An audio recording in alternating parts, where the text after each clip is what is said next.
Today we're meeting a local man who turned a childhood fascination with knick-knacks into a lifelong passion. He's also turned it into a booming business. Tony has his story in an all-new show and tell.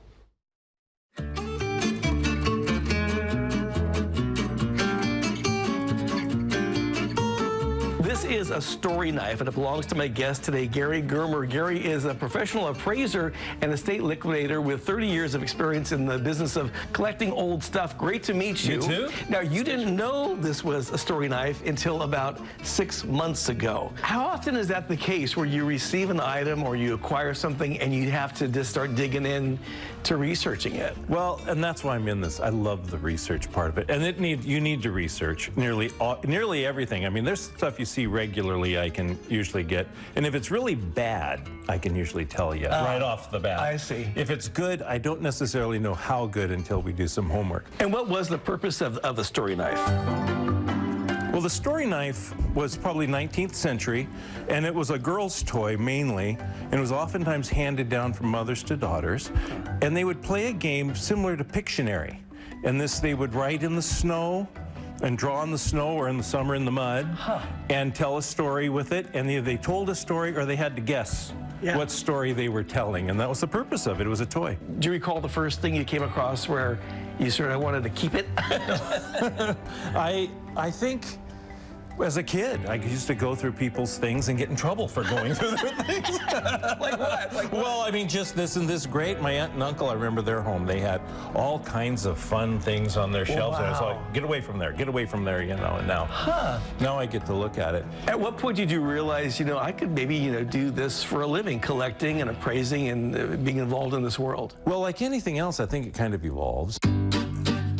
What do you think in the 30 years has been maybe like your greatest find or your biggest surprise? We had a collection. We were settling for a lady that had been her aunt's, and it was her aunt's paintings, and her aunt was not famous. They were okay, but they were not famous. And in amongst it, we found a painting that we sold for $40,000, you know. Wow. We sold the coffee table that came in. The lady didn't know. I said, that's a good table. And I was thinking good when I first saw it, $1,000. We sold it for $22,000 for that's my current record for a coffee table. At this point for you, is it less about the object and more about the story behind the object? I love, like a story knife, I love learning the history of it and why they made it. The fun I find with collectors has been the hunt. Is more fun than the ownership.